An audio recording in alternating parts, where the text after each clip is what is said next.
Hi, welcome to love talkies feel my love episode 50. Conference లేకపోవడంతో రుద్ర సహస్ర tiffin చేసి బయటికి వచ్చి పీసా టవర్ ఎక్కారు. ఆ టవర్ వాలుగా ఉండి చూపరులను ఇట్టే ఆకర్షిస్తోంది. మొదట భయపడినప్పటికీ ఆ తర్వాత ఆ మూమెంట్స్ను ఎంజాయ్ చేసింది సహస్ర. ఆ పీసా టవర్ వాల్కి ఆనుకొని ఆమెనే చూస్తూ ఉన్నాడు రుద్ర. సడన్గా ఆమె తన వైపు చూసినప్పుడు మాత్రం చూపులు తిప్పుకుంటున్నాడు. కొన్నిసార్ల వరకు అది గమనించిన సహస్ర, ఏంటీనా ఈరోజు నన్ను కొత్తగా చూస్తున్నాడు, కొంపతీసి కిస్ చేస్తాడా ఏంటి? వామ్మో, ఊరు కాని ఊరు, ఇక్కడ తను కిస్ చేసినా కూడా నేనేమీ చేయలేను. నేనేమైనా అంటే కోపం వచ్చి నన్ను ఇక్కడే వదిలేసిపోతే నా పరిస్థితి ఏంటి? ఓ మై దేవుడా, నేనెళ్ళే వరకు నాకిక్కడ నువ్వే తోడుండాలి అని మనసులోనే అనుకుంది సహస్ర. హలో సహస్ర, నువ్వొచ్చింది సైట్ సీయింగ్ కోసం, ఇలా నిలబడి నిద్రపోవడానికి కాదు అంటూ ఆమె ముఖంపై చిటికెలు వేశాడు రుద్ర. దాంతో ఈ లోకంలోకి వచ్చిన సహస్ర అప్పటికీ రుద్రచూపులను వదిలేసి మళ్ళీ చుట్టూ చూడడం మొదలుపెట్టింది. రుద్ర మళ్ళీ ఆమెనే చూస్తున్నాడు. దాంతో ఇక సహించలేని సహస్ర సీరియస్గా రుద్రవైపు చూస్తూ, సార్, మీరెందుకు నన్ను పదే పదే చూస్తున్నారు అని అడిగింది. నేను నిన్నెక్కడ చూస్తున్నాను? నేను చూస్తున్న వైపే నువ్వున్నావు అని అన్నాడు రుద్ర. ఆ మాటతో షాక్ అవుతూ, తెలివిగా మాట్లాడుతున్నాననుకోకండి సార్, మీరు నన్ను చూస్తున్నారు, ఆ విషయం నాకు అర్థమవుతుంది అని చెప్పింది సహస్ర. ఏంటి, ఇక్కడ ఖుషీ సీన్ రిపీట్ చేస్తున్నావా? సరే, చూస్తున్నాను, అయితే తప్పేంటి?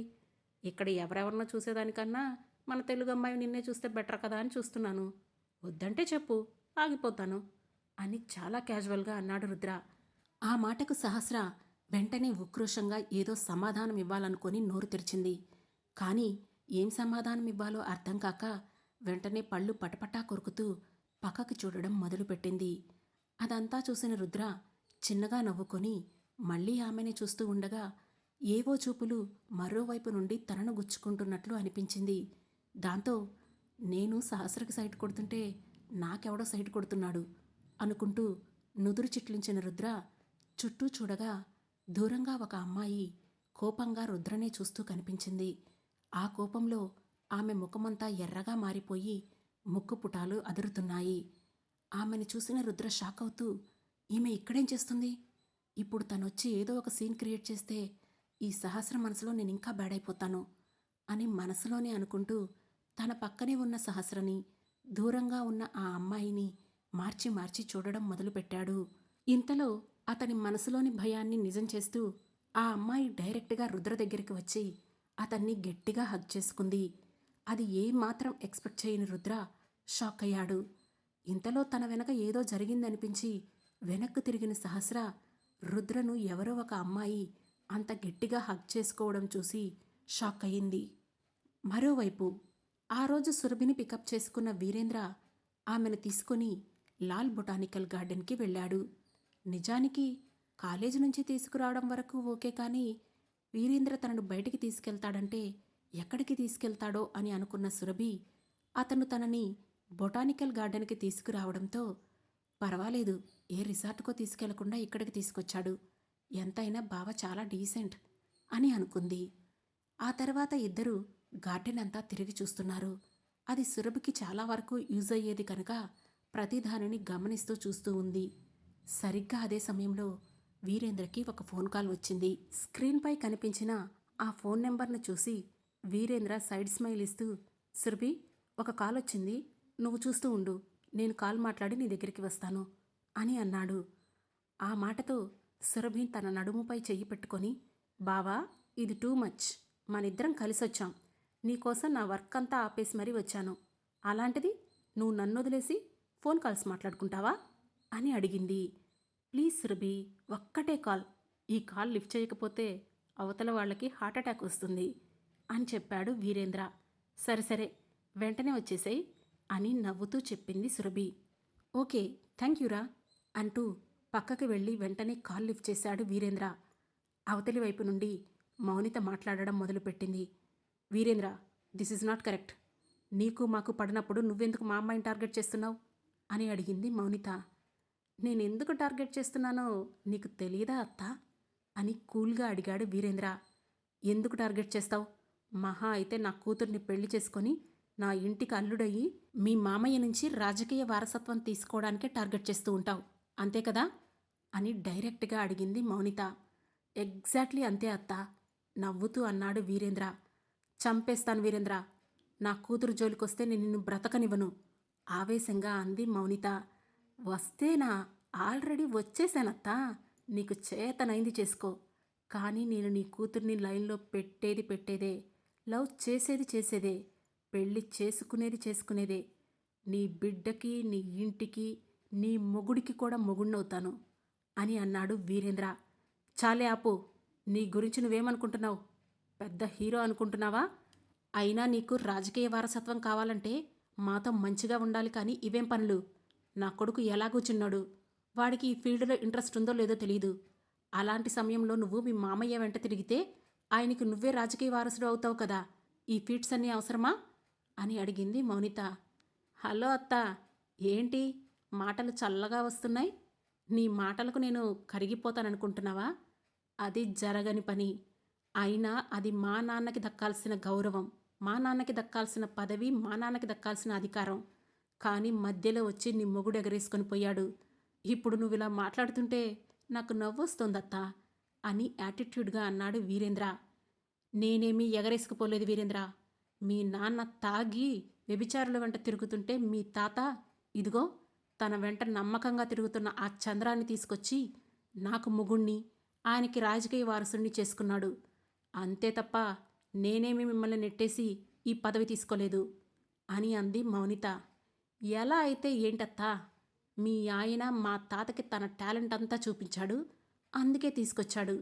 అసలు వాడే కనిపించకపోతే చచ్చినట్లు కొడుకుని సరైన దారిలో పెట్టుకొని ఈ పొజిషన్కి తీసుకొచ్చేవాడే కదా అని అన్నాడు వీరేంద్ర. అందులో మా తప్పేముంది? ఎంతసేపు మా తప్పని మాట్లాడుతున్నావు కానీ మీ నాన్న చేసిన తప్పుల వల్లే తన హక్కును కోల్పోయాడనేది నువ్వు నమ్మవా? సరే, నువ్వు నమ్మితే ఏంటి, నమ్మకపోతే నాకేంటి? నీ తిప్పలు నువ్వు పడు, కానీ నా కూతురు జోలికి మాత్రం రాకు. నీకు కావలసింది పదవి అధికారాలే అయితే మనం కూర్చొని మాట్లాడుకుందాం అని అంది మౌనిత. అబ్బో, కూర్చొని మాట్లాడతావా? ఏం మాట్లాడతావు అత్తా? అసలేం మాట్లాడతావు? నీ మొగుడికి ఉన్న పదవి దాహం గురించి నీకు బాగా తెలుసు కదా. దానికోసం వాడు ఏమేం చేశాడో కూడా నీకు తెలుసు. కట్టుకున్న భార్యని, కన్న కూతుర్నే గాలి కొదిలేశాడు. ఇక నీ గురించి చెప్పేదేముంది? తాత చెప్పిన మాటకి ఒకే ఒక్క మాటకి కట్టుబడి ఆల్రెడీ అని అంటున్న అతని మాటలకి అడ్డుపడుతూ, గతం వద్దు వీరేంద్ర, నా పిల్లలకి ఏ విషయం తెలీదు. అనవసరంగా ఈ విషయాల గురించి నువ్వు మాట్లాడుకు. అయినా చంద్రను చేసుకొని నేనేమీ హ్యాపీగా లేను. డబ్బు, అధికారం, హోదా ఇవన్నీ అనుభవించడం గొప్ప కాదు. నాకు నచ్చని బతుకుతున్నాను. అలాంటి పరిస్థితులు నా కూతురికి రానివ్వకు ప్లీజ్. నీకు కావాల్సింది పదవి అధికారమే అయితే వాటిని నేను నీకు ఇప్పిస్తాను.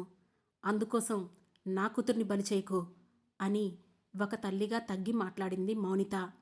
కానీ వీరేంద్ర మాత్రం, నీ భర్త దగ్గర నుంచి నీకు కావలసిన నీ జీవితాన్ని నువ్వు సొంతం చేసుకోలేకపోయావు, అలాంటిది నాకు కావలసిన పదవి అధికారాన్ని ఇప్పిస్తావా? సో ఫన్నీ అత్తా. ఇవన్నీ అయ్యే పనులు కావు కానీ నేను చాలా మంచివాడిని అత్తా. నీ కూతుర్ని బాగా చూసుకుంటాను. కాబట్టి నువ్వే డైరెక్ట్గా వచ్చి పెళ్లి సంబంధం మాట్లాడి మా ఇద్దరికీ పెళ్లి చేసేయ్. నీ కూతుర్ని, నీ మొగుడు వెనుకున్న పదవిని, అధికారాన్ని అన్నింటినీ జాగ్రత్తగా చూసుకుంటానత్తా అని అన్నాడు వీరేంద్ర. ఏంట్రా నువ్వు జాగ్రత్తగా చూసుకునేది? నీ అఫైర్స్ గురించి నాకు తెలియదు అనుకుంటున్నావా? నువ్వు చంద్రన్ అంటున్నావు కానీ వాడికంటే నువ్వు పెద్ద వేస్ట్ ఫెలోవి. నీలాంటి వాడికి నా కూతుర్నిచ్చి పెళ్లి చేయడమా? అది జరగని పని అని కోపంగా అంది మౌనిత. హలో అత్తా, మాటలు మర్యాదగా రానివ్వు. ఇవే మాటలు తిరిగి నేనంటే నీ తల తీసుకెళ్ళి ట్రైన్ పట్టాల కింద పెట్టుకోవాల్సి ఉంటుంది. కాటన్ సీన్లో మాట్లాడుకు అని అన్నాడు వీరేంద్ర. షడప్ వీరేంద్ర, నేను నీకంటే పెద్దదాన్ని, నీ మేనత్తని. నాతో ఇలా మాట్లాడడం నీకు మంచిది కాదు. అండ్ నన్ననే అర్హత మీలో ఎవ్వరికీ లేదు అని చెప్పింది మౌనిత. అర్హత, హక్కుల గురించి పక్కన పెట్టత్తా. నాకు సురభి కావాలి. ఇచ్చి పెళ్లి చేస్తావా? చెయ్యి. లేదంటే నా పెళ్ళి నేనే చేసుకుంటాను. నీకు తెలుసో లేదో ఇప్పుడు కూడా సురభి నా దగ్గరే ఉంది అని అన్నాడు వీరేంద్ర. ఇంతలో బావా ఇంకా ఎంతసేపు, త్వరగా రా, నాకు ఆకలిగా ఉంది అని కేకేసింది సురభి. కూతురి మాటలు ఫోన్లో నుండి వినిపిస్తుంటే గట్టిగా కళ్ళు మూసుకున్న మౌనిత వెంటనే ఫోన్ కట్ చేసింది. కట్టయిన ఫోన్ వంక చూసి చిన్నగా నవ్వుకున్న వీరేంద్ర, హా వస్తున్నా సురభి అంటూ ఆమె దగ్గరికి వెళ్ళిపోయాడు. ఆ తర్వాత ఇద్దరూ కలిసి అక్కడే దగ్గరలో ఉన్న ఓ రెస్టారెంట్కి వెళ్ళి డిన్నర్ చేశారు. నెక్స్ట్ ఎక్కడికి వెళ్దాం సురభి అని అడిగాడు వీరేంద్ర. ఎక్కడికో నాకేం తెలుసు బావా, నేను పెద్దగా బయటికి తిరగను కదా, నువ్వే చెప్పు అంది సురభి. అయితే మూవీకి వెళ్దామా అని అడిగాడు వీరేంద్ర. హా ఓకే బావా, ఇప్పటిదాకా తిరిగి తిరిగి అలసిపోయినట్లుగా అనిపిస్తుంది, అక్కడికి వెళ్తే కాస్త రిలాక్స్గా మూవీ చూడొచ్చు అని అంది సురభి. దాంతో వీరేంద్ర వెంటనే టికెట్స్ బుక్ చేశాడు. ఆ తర్వాత ఇద్దరూ కలిసి మూవీకి వెళ్ళారు. ఈవినింగ్ మూవీ అయిపోగానే ఇప్పుడెక్కడికి వెళ్దాం అని అడిగాడు వీరేంద్ర. ఇంకెక్కడికి వెళ్లాల్సిన పనిలేదు, నన్ను మా అక్క వాళ్ళ ఇంటి దగ్గర డ్రాప్ చేసేయి అంటూ వీరేంద్రకి అడ్రస్ చెప్పడంతో అతను తీసుకువచ్చి సురభిని మాలతి వాళ్ళు ఉండే అపార్ట్మెంట్ ముందు ఆపాడు. సురభి కార్ దిగుతుండగా, ఏ సురభి, నన్ను రమ్మని పిలవ్వా అని అడిగాడు వీరేంద్ర. పిలవను బావా, ఆల్రెడీ చెప్పాను కదా, అక్కున్నప్పుడే నిన్ను కూడా తీసుకెళ్తాను, ఇప్పటికైతే నువ్వు వెళ్ళిపో అని అంది సురభి. ఇలా మొహం మీదే చెప్పడం ఏం బాలేదు అని అన్నాడు వీరేంద్ర. పర్లేదు చెప్పొచ్చు అని నవ్వుతూ చెప్పి అక్కడి నుంచి అపార్ట్మెంట్ లోపలికి వెళ్ళిపోయింది సురభి. వెళుతున్న ఆమెనే చూస్తూ సైడ్ స్మైల్ ఇచ్చిన వీరేంద్ర, నిన్ను పడేయడానికి ఎక్కువ రోజులు పట్టదు సురభి, ఆ తర్వాత నా చేతిలో నరకం అనుభవించడానికి సిద్ధంగా ఉండు అని అనుకొని అక్కడి నుంచి వెళ్ళిపోయాడు వీరేంద్ర. మరోవైపు ఇటలీలో పీసా టవర్ దగ్గర ఉన్న సహస్ర షాక్ అవుతూ రుద్రని, అతన్ని హగ్ చేసుకున్న అమ్మాయిని చూస్తూ నుంచుంది. రుద్ర మాత్రం వెంటనే ఆ అమ్మాయిని దూరం జరిపి, వీణా వాట్ ఈస్ దిస్, కాస్త డీసెంట్గా బిహేవ్ చేయి అని అన్నాడు. ఆ మాట విన్న సహస్ర, అబ్బా ఈ మాట ఈయనే చెప్పాలి, పబ్లిక్లో ఎలా ఉండాలో ఈయనకి బాగా తెలుసు అని వెటకారంగా అనుకుంది. అప్పుడు వీణ అతన్ని చూసి నవ్వుతూ, I miss you so much Rudra, ఎన్ని రోజులు అవుతుందో తెలుసా నిన్ను చూసి, నువ్వేంటి ఇటలీ వచ్చి కూడా నన్ను కలవలేదు, దిస్ ఈజ్ నాట్ ఫెయిర్ యార్, నాకు చాలా కోపం వస్తుంది. లాస్ట్ టైం నువ్వు ఇటలీ వచ్చినప్పుడు మనం ఎంత హ్యాపీగా ఎంజాయ్ చేశామో మర్చిపోయావా అని అంటూనే తమనే నోరు తెరిచి చూస్తున్న సహస్రను కింద నుండి పై వరకు చూసి, ఎవరు తను, నీ న్యూ గర్ల్ ఫ్రెండా అని అడిగింది. ఆ మాటతో విసుగ్గా ముఖం పెట్టిన Sahasra, I'm not his girlfriend, just personal assistant అని చెప్పింది. అలా అంటున్నప్పుడు సహస్రను డీప్గా చూస్తున్నాడు రుద్ర. కానీ ఆమె అతని ఎక్స్ప్రెషన్ను పట్టించుకోలేదు. అప్పుడు వీణ, ఓ పర్సనల్ అసిస్టెంట్నా, నేను ఇంకేదో అనుకున్నాను అంటూ రుద్ర వైపు చూసి, ఐఎమ్ సారీ రుద్ర, నువ్వు నీ కొత్త గర్ల్ ఫ్రెండ్ని తీసుకొని ఎంజాయ్ చేయడానికి ఇటలీ వచ్చావేమో అనుకొని నేను రగిలిపోయాను. తెలుసా నాకెంత కోపం వచ్చిందో, ఇన్ఫ్యాక్ట్ తను నీ గర్ల్ ఫ్రెండ్ అనే మాట నిజమైతే ఖచ్చితంగా ఈ అమ్మాయిని ఇక్కడి నుంచి కిందకు తోసేసేదాన్ని అని సహస్ర వైపు చూస్తూ చెప్పింది వీణ. ఆ మాటకి సహస్ర గుండెల మీద చెయ్యి వేసుకొని ఒకసారి తాను ఉన్న ప్లేస్ నుండి కిందకి చూసుకొని అంతలోనే అదిరిపోయి పక్కకు జరిగింది. కానీ రుద్ర మాత్రం కోపంగా, జస్ట్ షడప్ వీణ, ఇప్పటికే చాలా ఎక్కువ మాట్లాడావు, యూనో నా లైఫ్ మీద నాకు ఎవరి కంట్రోల్ నచ్చదు, నువ్వు నన్ను ఎందుకు కంట్రోల్ చేయాలని చూస్తున్నావు, అసలు నీకు నాకు సంబంధం ఏంటి అని అడిగాడు. సంబంధం ఏంటా, నీ వల్ల నేను ఎంత ఇబ్బంది పడ్డానో తెలుసా, అంత ఇబ్బంది నువ్వు కూడా పడాలి కదా, అందుకే తను నీ గర్ల్ ఫ్రెండ్ అనుకొని వచ్చి తన ముందే నిన్ను హగ్ చేసుకున్నాను అని వెటకారంగా అంది వీణ. ఆ మాటకి ఆమె వైపు చులకనగా చూస్తూ, ఓ ఇంతకీ నువ్వు అంతగా ఏం ఇబ్బంది పడ్డావేంటి అని అడిగాడు రుద్ర. వాళ్ల మాటలు పర్సనల్ అవుతూ ఉండడంతో వాళ్ళిద్దరి మధ్య తానెందుకు అనుకున్న సహస్ర అక్కడి నుండి పక్కకు వెళ్ళింది. వెళుతున్న ఆమెనే కాసేపు చూసిన రుద్ర సమాధానం కోసం వీణ వైపు చూశాడు. ఏంటని అడుగుతున్నావా రుద్ర, నీకు తెలీదా, నువ్వు నాతో బిహేవ్ చేసిన విధానానికి నేను నీ గర్ల్ ఫ్రెండ్ అని నా సర్కిల్ అంతా చెప్పుకున్నాను. ఇన్ఫ్యాక్ట్ అందువల్లే నేను ఫేమస్ కూడా అయ్యాను, ఇక్కడ టాప్ మోడల్ కూడా అయ్యాను. అలాంటిది కేవలం నీతో బ్రేకప్ అయిందని ఒకే ఒక కారణంతో అంత ఫేమ్లో ఉన్న నన్ను కూడా పాతాళంలోకి తొక్కేసినట్లు తొక్కేశారు. నేమ్ ఫేమ్ అన్నీ ఒక్కసారిగా పోయాయి. ఇప్పుడు అవకాశాలు లేక చిన్న చిన్న యాడ్స్ చేసుకుంటున్నాను. ఇదంతా నీ వల్లే కదా అని అంది వీణ. షడప్, ఇప్పటికే చాలా నాయిస్ చేశావు. అయినా నువ్వు నా గర్ల్ ఫ్రెండ్ ఏంటి? నేనెప్పుడైనా నీకు అలా చెప్పానా? 1-2 మీటింగ్స్కే నువ్వు నీ సర్కిల్లో అలా చెప్పుకు తిరిగావు. అది చూసిన చెత్త మీడియా కూడా అంతా చెత్త చెత్తగా రాసింది. దానికి నాకు ఏంటి సంబంధం? ఏ రిలేషన్ లేకుండానే మనకి రిలేషన్ ఉందని, అది బ్రేకప్ అయిందని కూడా మీడియాలో రాయించావు. అందులో నీ హ్యాండ్ లేదా? నీ నేమ్, నీ ఫేమ్ కోసం నువ్వే ఇదంతా చేశావు. ఆ విషయం నాకు తెలియదనుకున్నావా అని సీరియస్గా అడిగాడు రుద్ర. ఆ మాటతో ఆమె కొంచెం తడబడింది. చూడు, ఇంకోసారి నేను ఎక్కడ కనిపించినా కలవడానికి ట్రై చేస్తే చంపేస్తాను. నా పర్సనల్ స్పేస్ దాటి బయట ఉన్న ఏ ఒక్కరిని కూడా నేను యాక్సెప్ట్ చేయను. నీకు నాకు అస్సలు సెట్ అవ్వదు. వెళ్ళి పని చూసుకో అని అన్నాడు రుద్ర. ఆ మాటతో ముఖం చిన్నబుచ్చుకొని అక్కడి నుండి వెళ్ళిపోయింది వీణ. ఆమె వెళ్ళగానే సహస్ర తన దగ్గరికి వస్తుందేమోనని వెయిట్ చేశాడు రుద్ర. కానీ ఆమె మాత్రం అతని దగ్గరికి రాకుండా చుట్టుపక్కల చూస్తూ అలాగే నిలబడిపోయింది. నిజానికి ఆమె మనసెందుకో చాలా చిరాగ్గా మారిపోయింది. అది ఎందుకనేది కూడా ఆమెకు తెలీదు. ఇంతలో రుద్రనే సహస్ర దగ్గరికి వెళ్ళి, చూసినంతవరకు చాలు, ఇక వెళ్దామా, లేదంటే ఈవినింగ్ వరకు ఇక్కడే ఉంటావా అని అడిగాడు. లేదు సార్, వెళ్ళిపోదాం అని చెప్పింది సహస్ర. ఆమె వాయిస్లో వినిపించిన డల్నెస్ను గుర్తుపట్టిన రుద్ర, ఏమైంది సహస్ర, ఎందుకలా ఉన్నావు? నీ ఫేస్లో ఆ డల్నెస్ ఏంటి అని అడిగాడు. నథింగ్ సార్, కొంచెం అనీజీగా ఉంది, వెళ్ళిపోదాం అని అంది సహస్ర.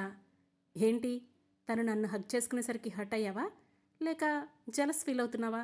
కావాలంటే నువ్వు కూడా హగ్ చేసుకుంటే చేసుకో, కమ్ అంటూ 2 చేతులు చాచాడు రుద్ర. ఆ మాటకు అతని వైపు సీరియస్గా చూసిన సహస్ర, వాట్ ఈస్ దిస్ సార్? తను మిమ్మల్ని హక్ చేసుకుంటే నేనెందుకు హర్ట్ అవుతాను? ఇది మరీ బాగుంది. అయినా నా గురించి మీరేమనుకుంటున్నారు? ఎంత లవ్ ఫెయిల్యూర్ అయితే మాత్రం ఇంకెప్పుడు అలాగే అందరినీ నమ్ముకుంటూ ఉండిపోతారనుకుంటున్నారా? నాకు మిమ్మల్ని చూస్తేనే అర్థమవుతోంది మీరు పెద్ద ప్లేబాయ్ అని. నేను మీలాంటి వాళ్ళకి దూరంగా ఉంటాను, కానీ నా కర్మ ఏంటంటే నేను మీ దగ్గరే వర్క్ చేయాల్సి వచ్చింది. మీ వెంటే ప్రతి క్షణం ఉండాల్సి వస్తోంది అని ముఖం తిప్పుకుంటూ అంది సహస్ర. నిజానికి ఆ క్షణంలో రుద్ర తన బాస్ అనే సంగతి ఆమె మర్చిపోయింది. తెలియకుండానే ఆమెలో కలిగిన ఫ్రస్ట్రేషన్ ఆమెను అలా మాట్లాడేలా చేస్తోంది. రుద్ర ఆమె మాటలు విని కూడా ఏమనకుండా సైలెంట్గా ఉండిపోవడంతో సహస్ర మళ్ళీ రియలైజ్ అవుతూ వెంటనే అతనికి సారీ చెబుతూ, సారీ సార్, ఫ్రస్ట్రేషన్లో ఏదేదో వాగేస్తున్నాను, మనం ఇక రూమ్కి వెళ్దాం సార్ అని అంది సహస్ర. ఆమె మెంటల్ కండిషన్ అర్థం చేసుకున్న రుద్ర ఆమె అన్న మాటలకి ఏమాత్రం ఫీల్ అవ్వకుండా చిన్నగా నవ్వుకొని, సరే పద వెళ్దాం అన్నాడు. ఆ మాటకి సహస్ర అతని వైపు ఆశ్చర్యంగా చూస్తూ, నేను ఇన్ని మాటలన్నా కూడా ఇతనేంటి ఇంత కూల్గా ఉన్నాడు? అంటే నేనన్న మాటలన్నీ నిజమని అతను ఒప్పుకుంటున్నట్లే కదా అని అనుకుంది. ఆ ఆలోచన రాగానే అప్పటికే రుద్రపై ఆమెకు ఉన్న చెడు అభిప్రాయం మరింత బలంగా పారిపోయింది. మరోవైపు మాలతి ఇంటికి వెళ్ళిన సురభి, హాయ్ ఆంటీ అంటూ ఆమెను పలకరించింది. హాయ్ సురభి, నువ్వు వస్తావని సహస్ర చెప్పింది. ఎలా ఉన్నావు తల్లి, ఆరోగ్యం బాగుందా అంటూ అభిమానంగా వెళ్ళి సురభి చెంపపై చేతులు వేసి అడిగింది మాలతి. ఆమె ఎవరో అర్థం కాక చూస్తూ నుంచుండిపోయింది కవిత. అప్పుడు మాలతి ఆమెను కవితకు పరిచయం చేస్తూ, హే కవి, నేను చెప్పాను కదా మన ఇంటికి ఒక గెస్ట్ వస్తారని, తనే ఆ అమ్మాయి, మన సహస్ర ఫ్రెండ్ సురభి అని చెప్పింది కవిత. దాంతో సురభిని కింద నుంచి పై వరకు చూస్తూ, ఈ అమ్మాయిని ఎక్కడో చూశానే అని అనుకుంది కవిత. ఏంటే, తనని చూసి అలా షాక్ అయ్యావు? తనెవరో నీకు తెలుసా ఏంటి అని అడిగింది మాలతి. లేదు లేదు, నేనిప్పుడే తనని చూస్తున్నాను అని అంది కవిత. ఇంతలో, అయినా నేను గెస్ట్ ఏంటాంటీ? సహస్రక్క మీరు చెప్పారు కదా ఇది నా ఇల్లు లెక్క, నేను ఎప్పుడంటే అప్పుడు ఇక్కడికి రావచ్చని. మీరిప్పుడు గెస్ట్ అని పిలుస్తున్నారు అంటే మీరు పిలిచినప్పుడే వస్తాను మరి అని బొంగమూతి పెట్టి చెప్పింది సురభి. లేదు లేదులే, సారీ, తప్పైపోయింది. నువ్వు ఇంటికి గెస్టు కాదు, మా ఇంట్లో మనిషివి, ఓకేనా? సరే, వచ్చి నువ్వు ముందులా కూర్చో, నీకోసం తినడానికి స్నాక్స్ చేశాను, తీసుకొస్తాను అంటూ వంటగదిలోకి వెళ్ళింది మాలతి. దాంతో అక్కడే ఉన్న సోఫాలో కూర్చున్న సురభి ఎదురుగా ఉన్న కవితని చూస్తూ, హాయ్ ఆంటీ, ఇంతకు మీ పేరేంటి అని అడిగింది. నా పేరు కవితారా, నేను మాలతి ఫ్రెండ్ని. అండ్ సహస్రాన్ని కూడా చిన్నప్పటి నుంచి ఎక్కువ నేనే పెంచాను అని చెప్పింది కవిత. హో, సో నైస్ ఆంటీ అని నవ్వింది సురభి. ఇంతలో ఒక ప్లేట్లో పకోడీ పట్టుకొచ్చి సురభికి ఇచ్చి, ఇవి తింటూ ఉండు, నీకోసం ఏమైనా జ్యూస్ రెడీ చేస్తాను అని లోపలికి వెళ్ళబోయింది మాలతి. కానీ సురభి ఆమెను ఆపుతూ, ఆంటీ, నేనేమీ నీ గెస్ట్ని కాదు, మనం జ్యూసు తర్వాత చేసుకుందాం, ముందొచ్చి ఇక్కడ కూర్చోండి, మాట్లాడుకుందాం అని పిలిచింది సురభి. దాంతో మాలతి సరే అంటూ వెళ్ళి సురభి పక్కనే కూర్చొని ఆమెతో మాట్లాడడం మొదలుపెట్టింది. మాలతితో మాట్లాడుతున్న సురభిని తదేకంగా చూస్తూ ఉంది కవిత. కాసేపు చూడగా చూడగా కవిత మొహంలో రంగులు వేగంగా మారడమే కాకుండా ఒక్కసారిగా ఆమె కళ్ళు రెండు కోపంతో ఎర్రగా మారాయి. సడన్గా కవిత అలా ఎందుకు మారిపోయింది? ఆ తర్వాత ఏం జరగబోతోంది తెలుసుకోవాలంటే వెంటనే మన లవ్ టాకీస్ ఛానల్ను సబ్స్క్రైబ్ చేసుకొని ఫీల్ మై లవ్లోని నెక్స్ట్ ఎపిసోడ్ను వినండి. మా ఈ కథ మీకు నచ్చినట్లయితే లైక్ చేసి, షేర్ చేసి, కామెంట్ చేసి మమ్మల్ని సపోర్ట్ చేయండి. Thanks for watching.